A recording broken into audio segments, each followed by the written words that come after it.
con lo que ha sido el estudio de la Carta de Santiago, esta epístola escrita por el hermano del Señor Jesús, y que bueno, también los historiadores la confirman de alguna manera como el primer escrito del Nuevo Testamento, por lo tanto tiene una validez muy importante dentro de lo que serían los escritos posteriores hasta llegar a Apocalipsis. Terminamos la semana pasada, la última vez, ¿no es cierto?, el capítulo 3, que hablaba específicamente acerca del uso de la lengua o de nuestra forma de hablar. Y el día de hoy vamos a iniciar un capítulo realmente fuerte, tomando en cuenta que la misma carta de Santiago nos dice, o se dice en sí misma, que la palabra de Dios es el espejo donde nosotros nos debemos mirar. Normalmente nosotros tendemos a mirarnos con otras personas, a compararnos con otras personas, o peor aún, quizás ser autorreferentes. Pero el tema es que si somos hijos de Dios, el punto de comparación o el punto donde nosotros debemos reflejarnos, mirarnos y acercarnos es al modelo de nuestro Señor Jesucristo, entendiendo la distancia inmensa que existe entre Él y nosotros. Sin embargo, la presencia viva del Espíritu Santo, que es Dios en nosotros, ¿no es cierto?, nos guía en esa dirección y comenzó una obra que la va a llevar a término. Ese término concluye solamente cuando nosotros partamos de este mundo a la presencia del Señor por la vía que sea. Algún día eso va a ocurrir. Para algunos puede ser hoy, no lo sabemos. Por eso es tan importante estar atentos, como la palabra una y otra vez nos exhorta. Vamos a dar lectura al capítulo 4 de Santiago, y después de la lectura me gustaría hacer una pequeña oración para que el Señor nos guíe en el mensaje del día de hoy. Santiago capítulo 4, verso 1 hasta el 5. Vamos a leer primero solamente hoy del verso 1 al 5. Dice así: ¿de dónde vienen las guerras y los pleitos entre vosotros? ¿No es de vuestras pasiones las cuales combaten en vuestros miembros? Codiciáis y no tenéis, matáis y ardéis de envidia, y no podéis alcanzar. Combatís y lucháis, pero no tenéis lo que deseáis porque no pedís. Pedís y no recibís, porque pedís mal, para gastar en vuestros propios deleites, o en vuestros deleites, perdón. Oh almas adúlteras, ¿no sabéis que la amistad del mundo es enemistad contra Dios? Cualquiera, pues, que quiera ser amigo del mundo, se constituye en enemigo de Dios. ¿O pensáis que la Escritura dice en vano: el Espíritu que Él ha hecho morar en vosotros os anhela celosamente? Padre, te damos gracias esta mañana por la libertad que nos brindas de poder predicar tu palabra, de aprender de ella, y todavía aún, Señor, de poder aplicarla en un mundo que va en contra tuya.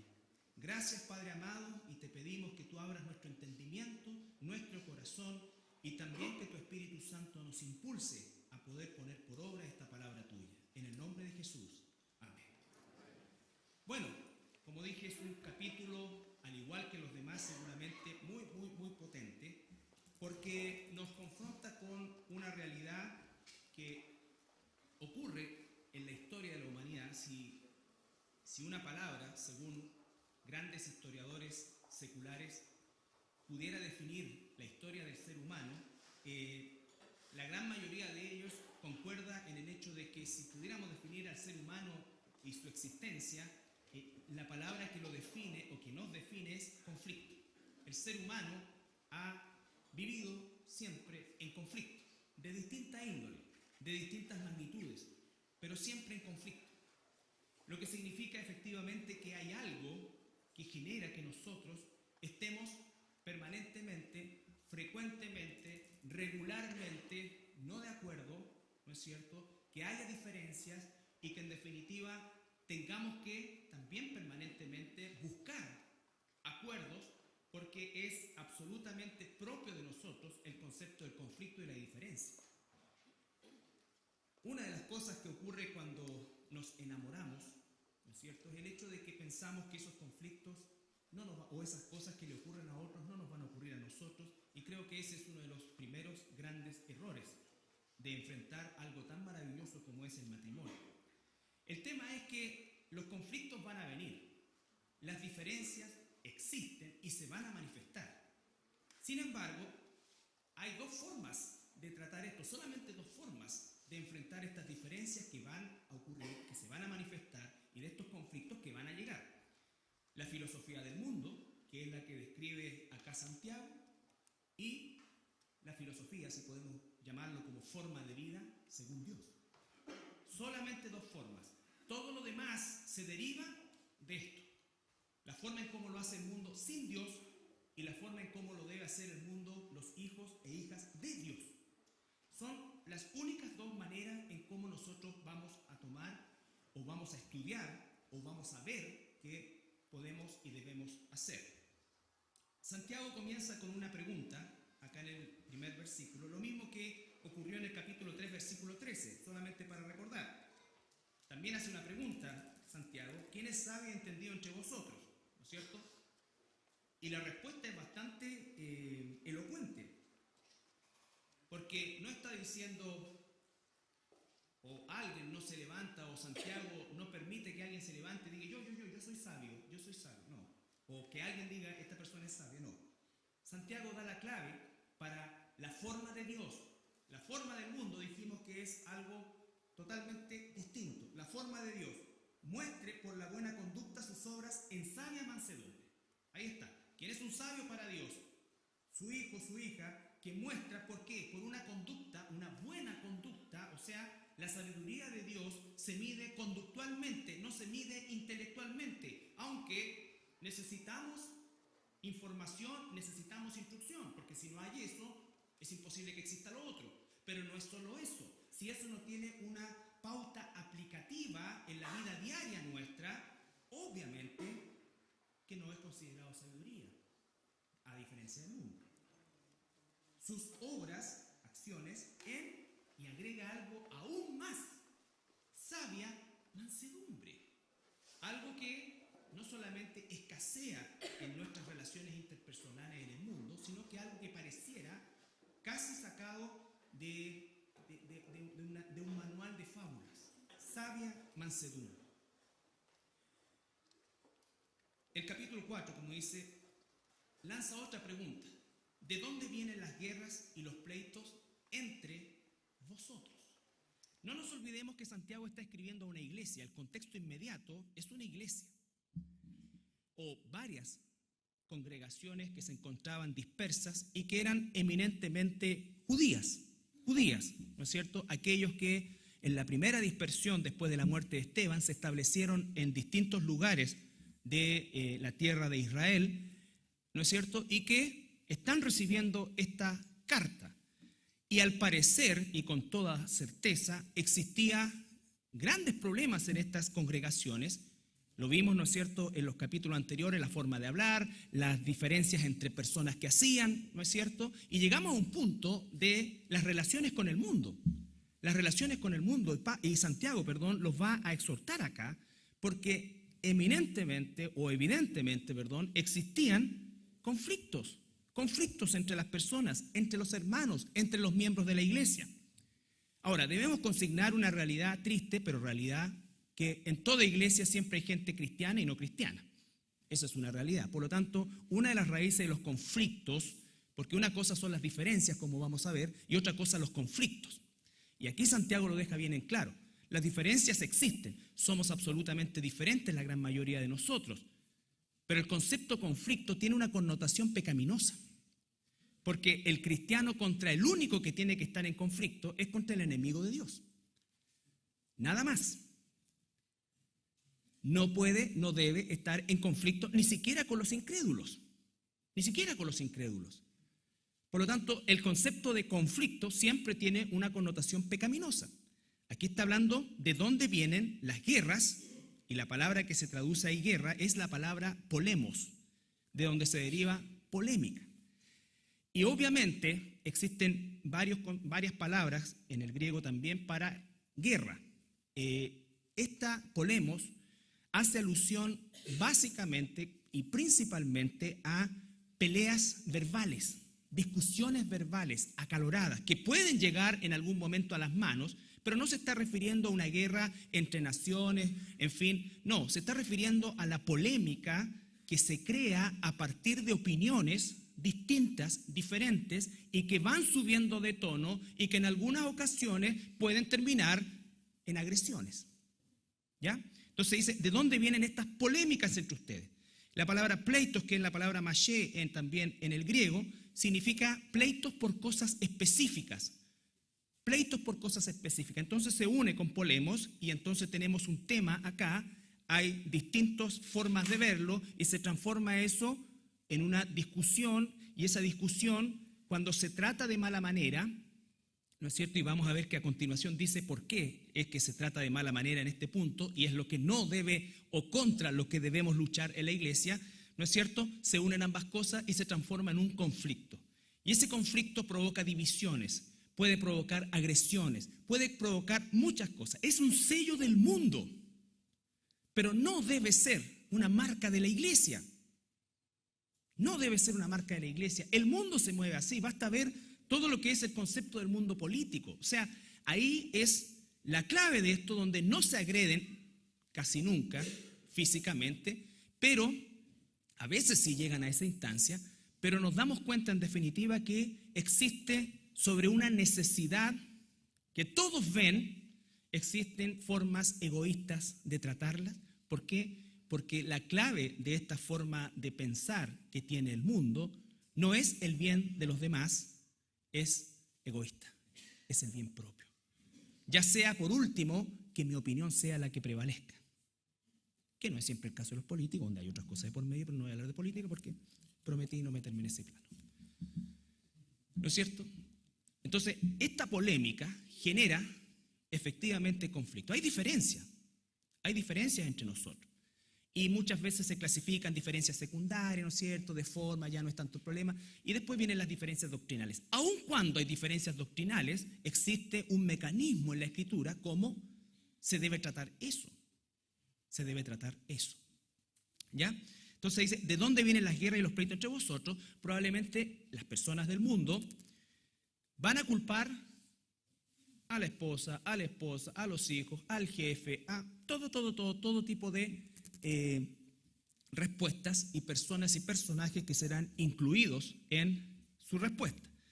Sin embargo, acá Santiago, de parte de Dios, nos dice claramente, no es, ya hay acá en un tono de pregunta sarcástico, no es, cuando dice, no te dije, lo mismo está diciendo Santiago acá, no es de vuestras pasiones, viene de adentro de ustedes, le está diciendo Santiago, viene adentro de nosotros, no viene de afuera.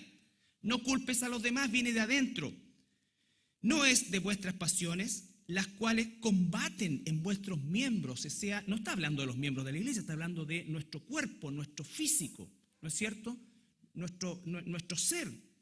Hay un combate en nosotros. Y la razón de eso, ¿por qué es?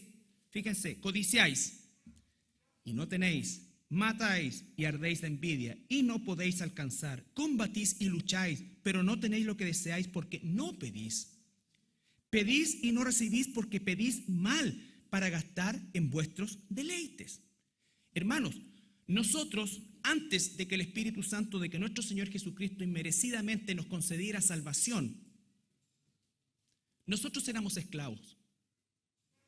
Hoy día no somos esclavos del pecado, hoy día estamos en guerra. Gracias a Dios, hoy día estamos en guerra, hoy día podemos hacer frente a eso.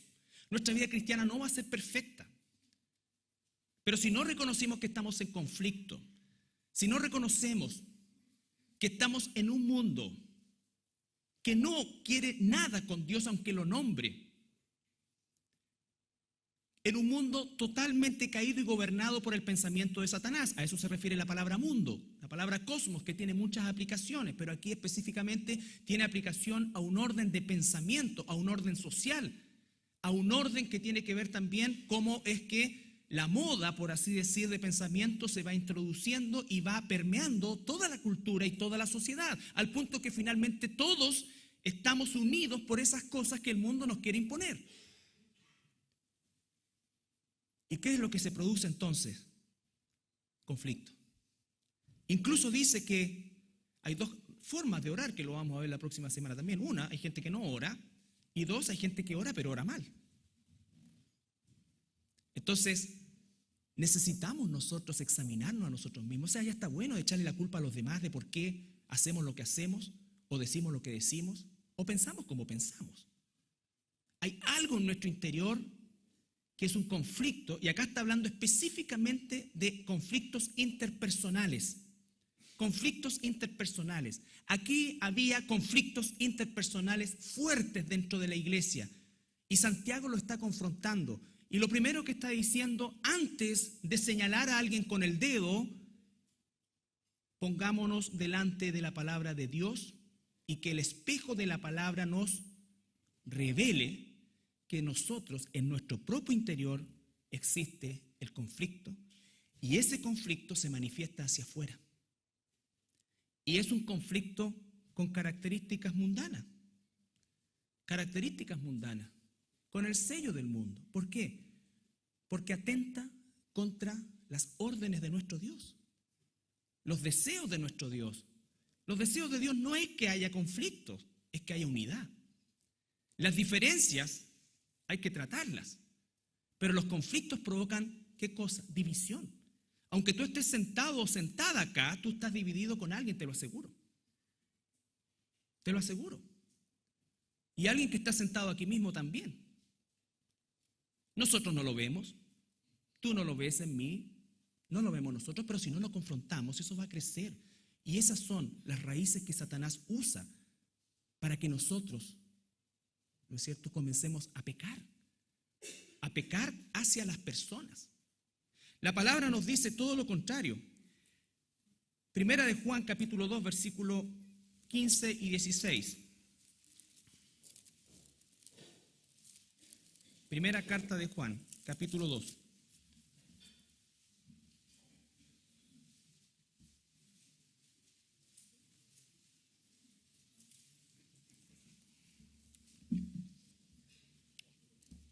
Primera de Juan, capítulo 2, versículo 15 y 16.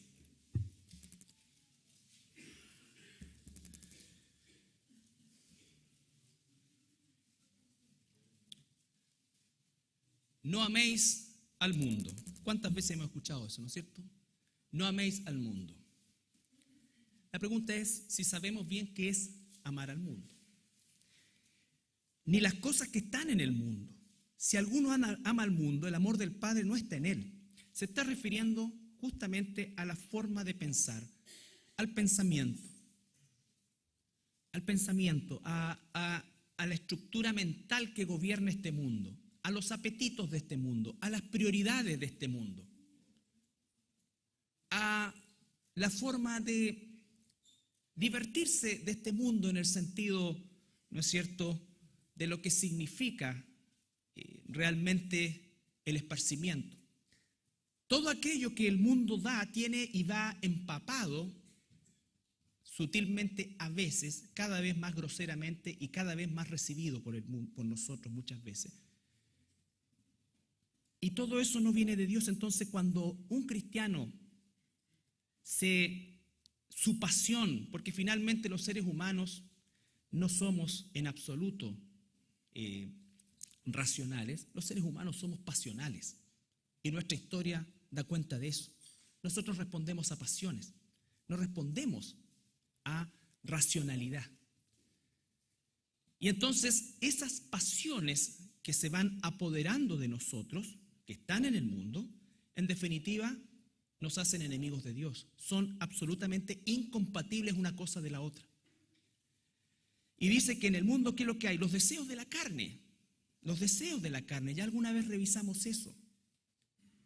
Nuestra carnalidad quiere más. La alimentación de la carne no solamente de nuestra mente, sino que también de lo que demanda nuestro cuerpo.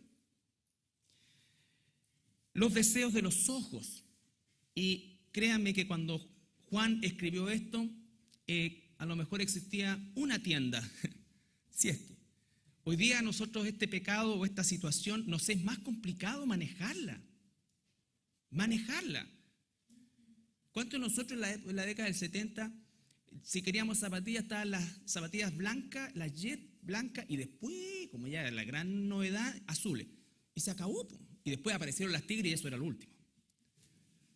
Pero hoy día una cosa que, con doble torsión, son espectaculares, sí, pero se dificulta la realidad porque el ojo nunca se cansa de mirar. Y entonces una vez que tengo algo, de repente veo otra cosa y pucha, en realidad esa es la que necesito. Y hace 20 años atrás andaba a pie pelado, corriendo por la calle. Entonces, no estoy para que no nos sintamos culpables ni que ahora el pecado, no, sino que es una realidad que tenemos de repente pegarnos la reacción a y decir, oye, tengo que calmarme, tengo que volver, ¿no es cierto? Y enrielarme. Porque esto no va a terminar, esto va a continuar, va a continuar, va a continuar y va a continuar. Imagínense, esta cuestión del viejo pascuero lo colocan, antes lo colocan, si es que en diciembre, ahora en septiembre ya el viejo está en una fonda, ¿cierto? Para que la gente empiece a comprar ahí y después termina la Navidad y los útiles escolares, pobres cabros, pero el día 2 está la cuestión llena de útiles escolares. Y antes, ¿qué eran los bototos echados de pescado? Y hoy día, pero zapatos. Entonces, ¿qué elige? No alcanzamos a procesar, hermanos. Y es el mundo que nos ha tocado vivir. Y tenemos que responder como hijos de Dios en este mundo. Por eso es que, porque yo estoy en la misma posición, no estoy puesto acá yo como el anticonsumista y no, yo soy un hombre. No, es la misma lucha que tenemos. La misma lucha que tenemos. Y eso que vemos en las cosas materiales, y eso que vemos también en las cosas, en los deseos caídos que también se nos vienen, son las que en definitiva marcan la forma en que el mundo vive. El mundo vive. Y el mundo cree que es libre, pero el mundo hoy es más esclavo que nunca. Más esclavo que nunca. Porque todo lo que hay en el mundo, dice después, los deseos de la carne, los deseos de los ojos, la vanagloria de la vida, el deseo por el reconocimiento, por todo esto, ¿no es cierto?, no proviene del Padre. Un cristiano nunca alberga en su corazón deseo de reconocimiento. Un cristiano agradece, ¿no es cierto?, la gratitud, y debemos tener gratitud, lo dije el día miércoles, sobre todo aquellos que han hecho un esfuerzo, por ejemplo, por compartirnos el Evangelio, por enseñarnos algo, por guiarnos, por darnos un consejo cristiano. Gratitud, pero otra cosa es que el que lo da o el que lo hace espere con un corazón de vanagloria, espere reconocimiento. Eso no viene de Dios. Y el mundo, dice, no viene del Padre, sino del mundo. Y el mundo pasa, y sus deseos.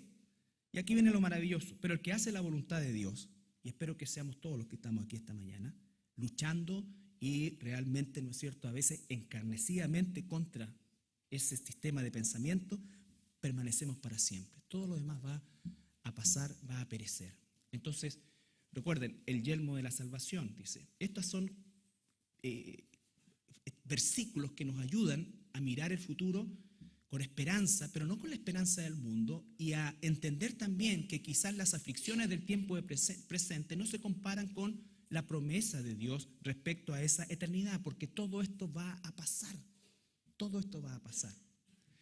Leía estaba buscando algún tipo de información, y la verdad que es tanto y tan mala, pero hay una estadística de muertes y entre suicidios y cuasi suicidios de artistas de Hollywood en la década, en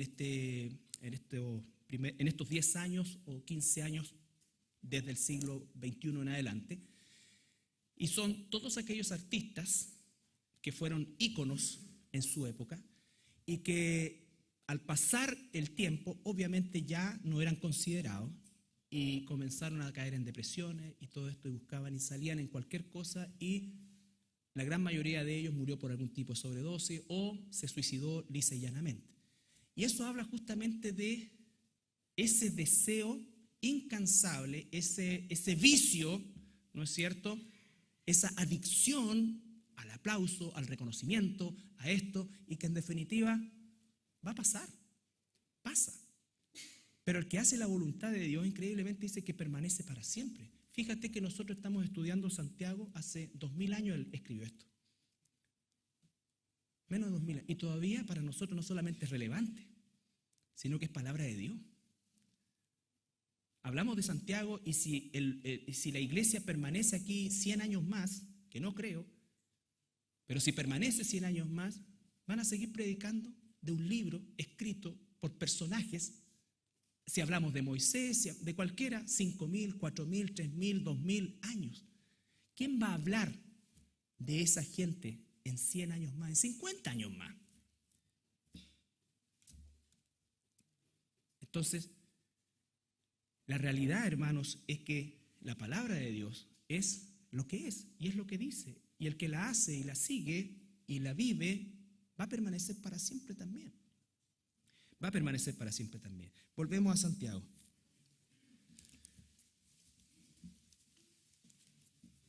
Entonces la pregunta es: ¿de dónde vienen los pleitos, las guerras, los pleitos entre vosotros? El propósito de Dios es totalmente contrario, decíamos. Cuando estos pleitos, estas diferencias se transforman en polémica y esas polémicas en conflictos, nos dice claramente que esto viene de adentro de nosotros. El deseo de que a mí, lo que yo quiero que se haga, se tiene que hacer, ¿no es cierto? Lo que a mí me hicieron, por eso no voy más, por eso no hago más, por eso lo dejé, por eso lo abandoné, porque a mí me afectó, y siempre es absolutamente autorreferente. Y eso es a lo que se refiere aquí Santiago. Vivimos todavía hoy en una cultura de consumismo en el cual permanentemente nosotros estamos enfocados en las exigencias, o sea, lo que yo me merezco, ¿no es cierto? Lo que yo exijo. Es cierto, debe existir una instancia en la cual nosotros tenemos derechos como consumidores, como todo eso, pero hoy día el imperio del derecho se ha puesto sobre, ¿no es cierto?, la cultura nuestra, y hemos pasado de reclamar lícitamente nuestros derechos a prácticamente ser muchas veces gente déspota, ¿no es cierto? Gente que realmente atropella, que cree que porque compró algo o un ticket o lo que sea, tiene que ser pero de plena y absoluta satisfacción y que no hay lugar a que pueda haber alguna dificultad o un error. Y eso, hermano, lo llevamos hoy día, por ejemplo, con las autoridades. Hoy día se le ha perdido el respeto absolutamente a las autoridades, independiente de cómo son estas autoridades o las que sean. Pero hoy día no existe respeto. No existe respeto, es porque yo tengo el derecho, es cierto. Las autoridades y todo han dado pie para que esto sea así, pero si somos hijos de Dios, no podemos agarrarnos de ese carrito. No debemos agarrarnos de ese carrito. ¿Se dan cuenta? Entonces, eso es porque la ola es tan grande, claro, y es cierto. Pero la pregunta es, ¿tengo que frenar? ¿Soy un hijo de Dios? ¿Esto va a ser distinto alguna vez? ¿Esto va a cambiar para mejor alguna vez? La respuesta lapidaria es no, pero no con un sentido pesimista, sino porque nosotros estamos esperando el gobierno de nuestro Señor Jesucristo. Pero entonces a eso se refiere, y eso estaba dentro de la iglesia, Dios, nuestro Señor, al contrario de esto, lo que quiere es unidad. En 1 Corintios,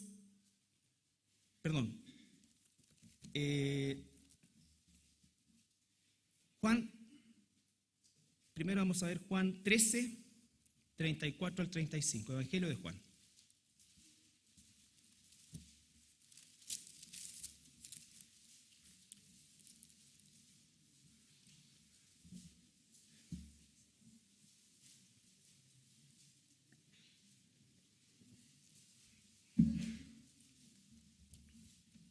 Juan 13, 34, 35. Ahora nos está hablando a nosotros, a la iglesia. Nosotros. Santiago dice, hay guerras, hay polémica, hay divisiones entre ustedes. ¿Qué es lo que dijo el Señor? Un mandamiento nuevo os doy, que os améis unos a otros como yo os he amado, que también os améis unos a otros. En esto conocerán todos que sois mis discípulos, si tuviereis amor unos con los otros. Ese debe ser el sello del cristiano. ¿Qué había pasado a poco andar? Ya no era el sello del cristiano, ya no era un sello de la iglesia. El sello de la iglesia estaba siendo exactamente el sello del mundo. Conflictos, pleitos, celos, disensiones, acepción de personas, lenguaje soez, lenguaje destructivo, pelambre. Y desgraciadamente todas esas cosas llegan también a la iglesia en nuestros días.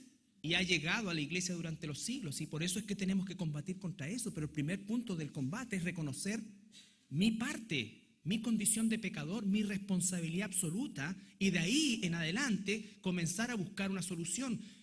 Cuando uno está en consejería y vienen las personas, ¿no es cierto? Y empiezan a exponer muchas veces su problema y su drama. Y uno para y le dice, a ver, pero dime, ¿tú qué es lo que realmente quieres? ¿Quieres agradar a Dios? No, yo quiero justicia.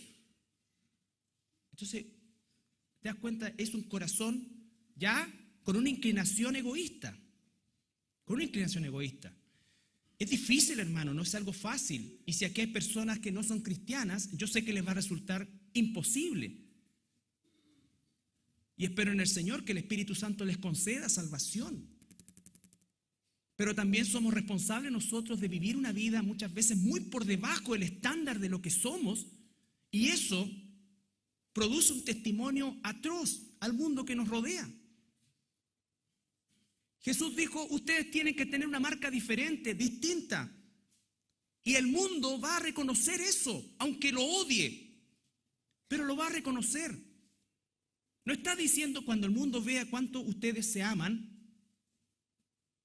van a aplaudirlo. No. No. Pero esa parte no nos corresponde verla a nosotros. A nosotros nos corresponde obedecerle a Dios. Y para eso Él ha puesto su Espíritu Santo, que es el que hace la obra sobrenatural. Sobrenatural. Todo lo que estamos hablando es sobrenatural. Aquí es donde se expresa la sobrenaturalidad de nosotros como hijos de Dios. No en los espectáculos dantescos, en los cuales se quiere imitar de manera satánica milagros que no son tal. El verdadero milagro ocurre cuando tú y yo somos hijos de Dios y sobrenaturalmente el Espíritu Santo logra aplacar primero, después comprimir. Y una vez que se comprime, nosotros comenzamos a respirar distinto, a mirar distinto, a sentir distinto. Es porque el Espíritu Santo ha ganado espacio. Por eso dice la Escritura, sean llenos del Espíritu Santo, no para hacer tontera, sino para vivir esta vida que es la que le agrada a Dios. ¿Qué es la que le agrada a Dios? Después dice en Juan 17:21, en su ya... Juan 17:21, en su oración, Él está orando largamente.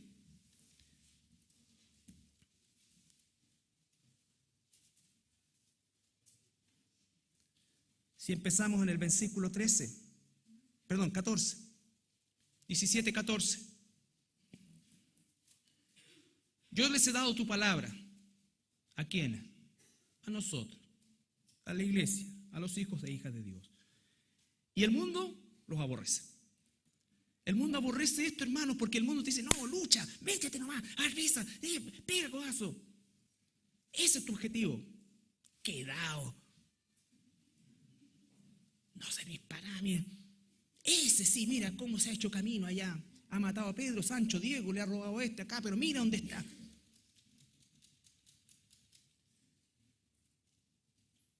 Objetivo distinto. Y si es una persona del mundo, ¿qué le va a hacer? Dios tenga misericordia de ellos. El problema es cuando nosotros queremos vivir bajo esa filosofía y a la vez creer que somos cristianos y tratar de compatibilizar estas cosas anestesiándonos y diciendo, sí, bueno, pero es que en realidad el Señor nunca dijo que uno tuviera que ser quedado. Y si me están dando la oportunidad, y bueno, claro, yo dije que no era así, pero no era tan así, o sea, y nos anestesiamos. Pero si no analizamos, por eso es que es tan importante todos los días orar, pues ¿sabes qué? No ores tanto por esto, Señor, dame, Señor, por favor. Si hay un tiempo devocional en tu vida, y por favor las personas que se sienten con esto, lo lamento de corazón, perdonen la forma, sí, se puede pedir y todo lo que sea, pero el tiempo más importante del devocional, ¿sabes cuál es? Sentarte, arrodillarte o tirarte en el suelo y decir, yo no soy esto. Yo no soy esto. Y yo quiero agradarte, Señor, de verdad, de corazón. Ayúdame, que tu Espíritu Santo me cambie. Pero si no existe ese primer conflicto con uno mismo, en el buen sentido de la palabra, porque la primera guerra espiritual es dentro de nosotros, el espíritu contra la carne, todo lo demás va a ser muy sublime. Pero basta que alguien se te cruce en un estacionamiento, ahora que es casi un milagro encontrar uno, y olvídate, ahí llegó tu tiempo devocional. Pero si estás realmente, y cada uno sabe dónde le aprieta el zapato, a mí me aprieta en todo el pie, ¿no es cierto? Sabe y tiene que, ahí viene la palabra que en la mañana estuviste, y el ruego y la oración, viene la oportunidad de reaccionar como un hijo de Dios. No solamente aguantarme, que es como el gran logro que tenía antes, sino que realmente sentir y vivir cómo el Espíritu Santo está haciendo una obra. Eso es, hermano. Y eso se consigue luchando. La palabra, el espejo y el Espíritu Santo. Pero llevándonos a esto, cuando ya sacaste a todos los culpables y responsables como eres, y por qué haces lo que haces, y todo eso, y te quedas tú solo. Con el espejo de la palabra y el Espíritu Santo en oración, la cosa va a cambiar. Va a ser distinta. ¿Tenemos de repente derrotas? Sí. Claro que hay derrotas. Pero un hijo de Dios se vuelve a levantar, y vuelve a pelear, y vuelve a luchar. Y vuelve a luchar, y vuelve a luchar, y luchará hasta el último día contra el pecado. El que no es hijo de Dios ni siquiera sabe que está en lucha, ni siquiera sabe que está en conflicto. Yo les he dado tu palabra y el mundo los aborreció porque no son del mundo, como tampoco yo soy del mundo. No ruego que los quites del mundo, una cosa como controversial. No ruego que los quites del mundo, sino que los guardes del mal. ¿Por qué nos dejan en el mundo si no somos del mundo? Porque tiene un propósito. Y si tú y yo no vivimos por ese propósito, vamos a tener una vida miserable. Porque vamos a intentar agarrar los objetivos del mundo, pero tratando de cristianizarlo. Y eso no es posible. Eso es una forma miserable de vivir. Mejor lo hubiese sido, dice, que nunca hubiesen escuchado de Dios. Y así es como muchos. A propósito de la historia, estaba leyendo una carta del emperador Trajano a Plinio, que es famosa, sí. Y Plinio, que era un gobernador romano de la zona de Turquía, tenía el problema de que había muchos cristianos. Y ya la cuestión se había tornado difícil de controlar por muchos aspectos que lo vamos a ver el miércoles. Pero le pregunta a Trajano, ¿cómo hago con esto? ¿Qué hago? Y Trajano le dice, mira, cuando pillamos cristianos nosotros le damos 3 posibilidades. 1, que maldigan a Jesús. 2, que le prendan incienso al emperador. Y 3, ¿no es cierto?, que ellos coman carne sacrificada a los ídolos. O algo así. Y dice, te aseguro que de 10 que pilles, entre esos 10 hay uno que nunca va a ceder a eso. Los otros 9 suéltalos, porque no son nada. ¿Qué pasaría con nosotros si la persecución llegara y estuviéramos en esa condición? ¿Te das cuenta? Entonces, el mundo es así. Ahora se le generó otro problema después a la iglesia, porque después esos que habían negado volvían a la iglesia. ¿Cómo los tratas? ¿Cómo tratas con eso? De esa parte nos salvamos nosotros hoy día, pero ¿cómo se trataban con eso? Porque no podemos cerrar la puerta y decir, ya nunca más hay conversión acá. Pero es difícil. Pero esa es una forma de estar en el mundo, pero no ser del mundo. Aquí a un costo inmediato de la vida. En nosotros quizás un costo social, material, lo que sea. Jesús dice, no ruego que los quites del mundo, sino que los guardes del maligno, de Satanás. No son del mundo, como tampoco yo soy del mundo. Santifícalos en tu verdad. Tu palabra es la verdad. Oración, palabra y oración. Como tú me enviaste al mundo, ahí está. Como tú me enviaste al mundo, así yo los envío al mundo. Por eso es que Dios nos permite vivir y por eso es que Dios nos permite infiltrarnos en todos los estamentos sociales y culturales de la humanidad. Porque en todo lugar Dios tiene propósito en llamar a los suyos. Y por ellos yo me santifico a mí mismo, para que también ellos sean santificados en la verdad. Más no ruego solamente por estos, sino también por los que han de creer en mí, por la palabra de ellos. Para que todos sean, ¿qué cosa? Uno, como tú, oh Padre, en mí, yo en ti. Que también ellos sean uno en nosotros, para que el mundo crea que tú me enviaste. Uno, unidad. Unidad no es uniformidad. Unidad es la diferencia o lo diferente que somos. Es secundario a lo que nos une. Somos hijos de Dios. Somos hijos de Dios. Un Padre, un Espíritu, un bautismo, un Señor sobre todo, uno. ¿Qué estaba pasando en las iglesias que le escribe Santiago? Lo contrario. Disensiones, divisiones. Corinto es un ejemplo terrible también de eso. Fíjese que hay como 20 cartas que escribe Policarpo, uno de los discípulos del apóstol Juan, y que les escribe estas cartas de Corinto, que por supuesto no tienen una connotación canónica, pero son cartas y en todas ellas se repite exactamente el mismo problema, los conflictos, las dificultades, las divisiones. Por algo, al pasar pocas décadas, desaparecieron todas las iglesias del Asia Menor, que con tanto esfuerzo el apóstol Pablo, ¿no es cierto?, guiado, por cierto, por el Espíritu Santo, levantó. Los conflictos se comieron la iglesia. Entonces, cuando el Señor está diciendo sean unos, después, 1 Corintios 1:10.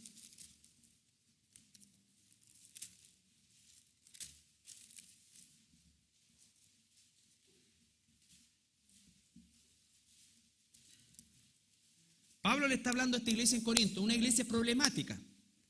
Todas las iglesias tienen dificultades, hay diferencias y hay problemas, no existe tal cosa. Si alguien está buscando eso, creo que está totalmente equivocado y no lo va a encontrar. Pablo le escribe a los Corintios, le dice 1:10, primera 1:10. Os ruego, Pablo siempre, os ruego, pues hermanos, por el nombre de nuestro Señor Jesucristo, que habléis todos una misma cosa, refiriéndose a la palabra, ¿no es cierto? Que no haya entre vosotros divisiones, sino que estéis perfectamente unidos en una misma mente y en un mismo parecer.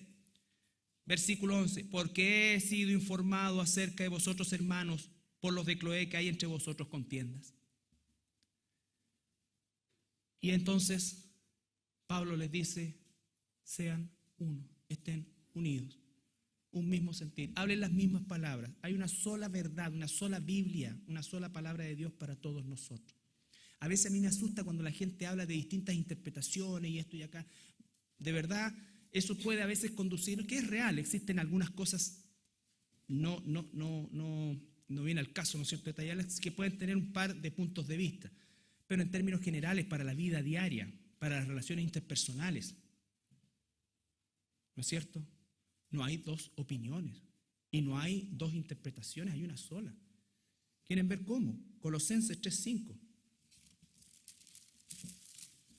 Entonces, Dios, nuestro Señor, dice unidad. Cuando en la iglesia hay divisiones, hay disensiones, como está ocurriendo en las iglesias a las que le escribe Santiago, estamos en pecado. Y ese pecado va a traer consecuencias muchas veces terribles, divisiones.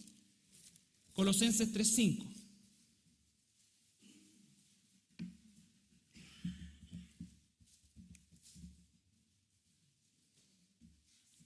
Haced morir. Ya no somos esclavos, el Espíritu Santo nos da poder para hacer morir. Y esa hacer morir, ¿cuánto dura? En el mejor de los casos, 24 horas. En el mejor de los casos, 24 horas. En la realidad, varias veces en el día. Haced morir lo terrenal en vosotros: fornicación, impureza, pasiones desordenadas, malos deseos y avaricia, que es idolatría. Impureza, pasiones desordenadas, malos deseos, avaricia, que es idolatría. El egoísmo. ¿De dónde vienen las guerras? De mi egoísmo, de como yo quiero, lo que yo quiero que se haga, incluso muchas veces como yo quiero que se haga. Y eso no habla de que debemos tener un liderazgo, porque esto no se trata de, bueno, ¿y para dónde quiere que vaya? ¿Para allá? No, yo quiero ir para allá. No. No, hay responsabilidades. Pero en la vida diaria, en las relaciones interpersonales, familiares, laborales, eclesiásticas, nosotros debemos tener esa flexibilidad y, como dice Romanos, también siempre dando preferencia al hermano. Siempre dando preferencia al hermano. Pasiones desordenadas, deseos, avaricia, que es idolatría. Cosas por las cuales la ira de Dios viene sobre los hijos de desobediencia, pero nosotros ya no somos hijos de desobediencia. Desde el momento en que nos damos cuenta y que lo podemos hacer, ya no somos hijos de desobediencia, en los cuales vosotros también anduvisteis en otro tiempo cuando vivíais en ellas. Pero ahora, dejad también vosotros todas estas cosas: ira, enojo, malicia, blasfemia, palabra deshonesta de vuestra boca. No mintáis los unos a los otros, habiéndoos despojado del viejo hombre con sus hechos, y revestidos del nuevo, conforme a la imagen del que lo creó, que se va renovando hasta el conocimiento pleno. No hay una segunda interpretación para esto. Esa es una orden directa. Es una orden directa para todos nosotros. Y es el deseo de Dios. Pero hay algo que nosotros tenemos que hacer: morir. Haced morir. ¿No es cierto? Vestidos, revestidos. Son acciones que se nos demandan a nosotros. A nosotros, como hijos de Dios, porque ya no somos esclavos del pecado, ya no estamos, ¿no es cierto?, amordazados, inutilizados. Hemos sido liberados, pero no para hacer lo que queremos, sino para hacer la voluntad de Dios. Si usamos esa libertad como libertinaje, estamos pecando. Libertad para luchar contra el pecado, porque hay poder de Dios en nosotros para el pecado, para vencer el pecado, para poder hacer morir esto. 1 Tesalonicenses 4:3.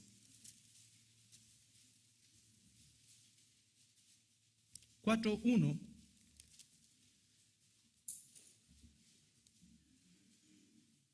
al 3. Bueno, y todo el pasaje. Por lo demás, hermanos, 1 Tesalonicenses 4:1. Por lo demás, hermanos, os rogamos y exhortamos en el Señor Jesús que de la manera que aprendisteis de nosotros, Pablo, ejemplo, cómo os conviene conduciros y agradar a Dios, así abundéis más y más. Porque ya sabéis qué instrucciones os dimos por el Señor Jesús, pues la voluntad de Dios es vuestra santificación, que os apartéis de fornicación, y después sigue hacia abajo con una serie de cosas netamente prácticas de la vida diaria, pero dice, ¿no es cierto?, que recibimos instrucciones, que tenemos ejemplo y que nosotros también estamos llamados a ser un ejemplo, no de perfección, sino de esa lucha, de esos frutos que van a venir, ¿no es cierto? Y el propósito es agradar más y más a nuestro Dios. Una radiografía triste, Tito, de lo que éramos antes, Tito 3:3.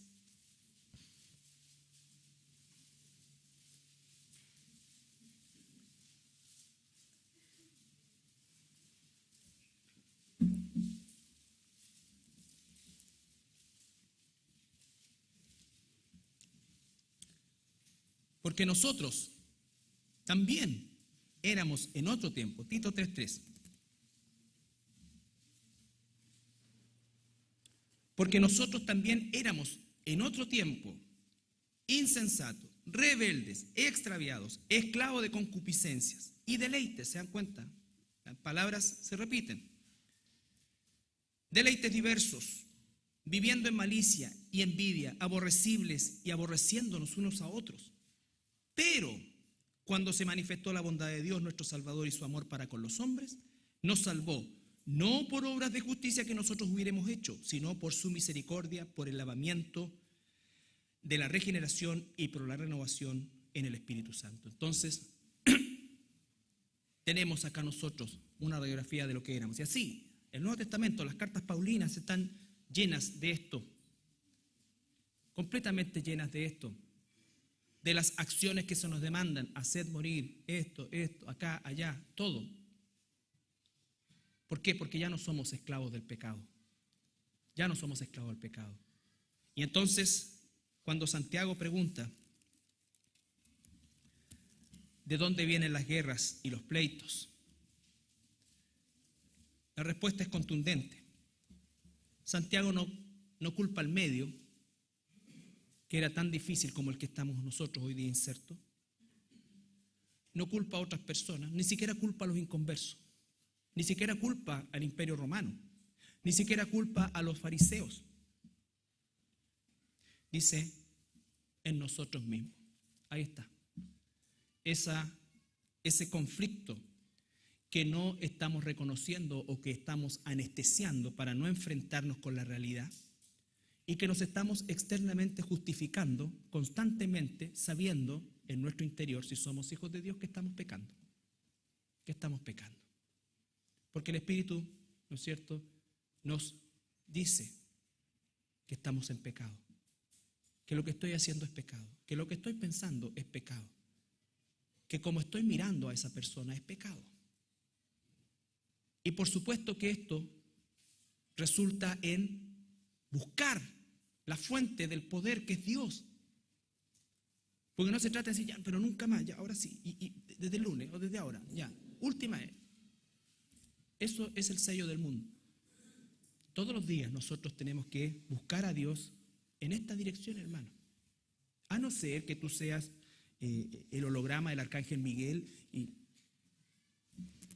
no tengas estos problemas, pero todos nosotros tenemos que enfrentarnos con una realidad a veces terrible de nosotros mismos, que uno puede decir, realmente yo no me hubiese salvado. Menos mal que Dios me escogió antes de la fundación del mundo, porque si me hubiese dado quizás un par de meses, porque es una realidad. Por eso yo entiendo tanto y me identifico con el apóstol Pablo cuando él dice, miserable de mí. Y no es para que no, es ¿qué hago? Porque no se trata tampoco de una catarsis, ya después, me tiro a la rueda de un bus.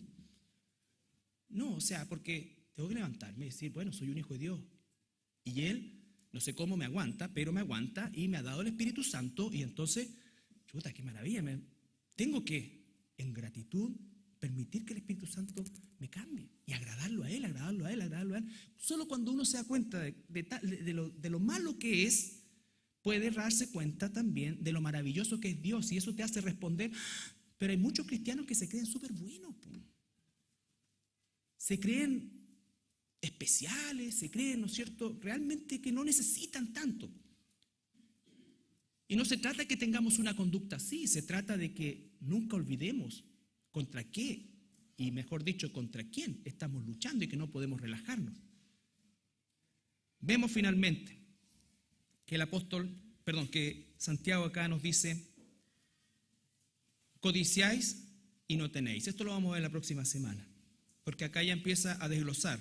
Lo primero es identificar de dónde viene esto. Viene de nosotros. Y como hijos de Dios, gracias Señor porque podemos reconocerlo. Una de las claves del mundo o de los rasgos más decidores de una persona no convertida es cuando nunca reconoce nada. Nunca reconoce nada. Cuando definitivamente todo le resbala y nunca es culpable, nunca es responsable, nunca nada. ¿Ya? Es cierto, hay veces que otros tienen responsabilidades. Es muy cierto también eso. Pero ni siquiera nos dice, busca a los responsables que te hicieron esto y bueno, y mientras tanto los encuentras, quédate con esa cara de charqui, no vengas nunca más a la iglesia, sino que eso es acá. Ahora, cuando lo encuentre y lo resuelve, entonces vuelve. No. Entonces, hermanos, es una lucha, pero tenemos nosotros todas las de ganar, si sabemos realmente apropiarnos de lo que hemos visto los días miércoles, la armadura de Dios, de lo que hemos visto a lo largo de toda la historia de nuestra iglesia y que por la gracia de Dios nos ha permitido crecer en eso.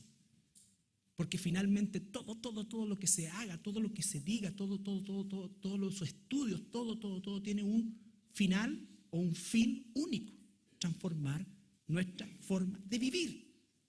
Y la transformación tiene una sola dirección, hacia la imagen de Cristo, el primogénito de la nueva creación, de toda la creación. Él es la imagen. Él es, como dice la palabra, es protótocos, el prototipo al que tenemos que mirar nosotros. Ese es el propósito de todo lo que aprendemos en el Señor. Y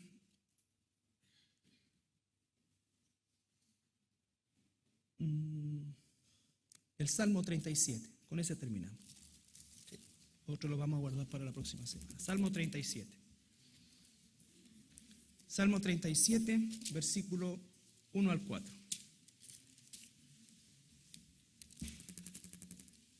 Como una palabra de aliento también. Salmo 37, 1 al 4.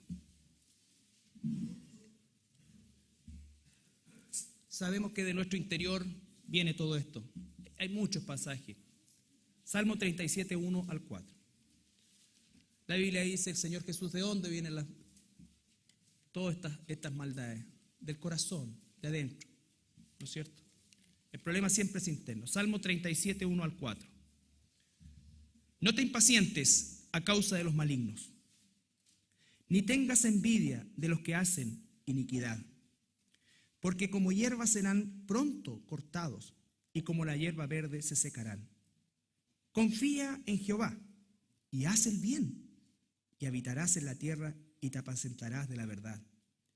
Deleítate a sí mismo en Jehová, y Él te concederá las peticiones de tu corazón. Hay una promesa maravillosa. Deleítate en el Señor.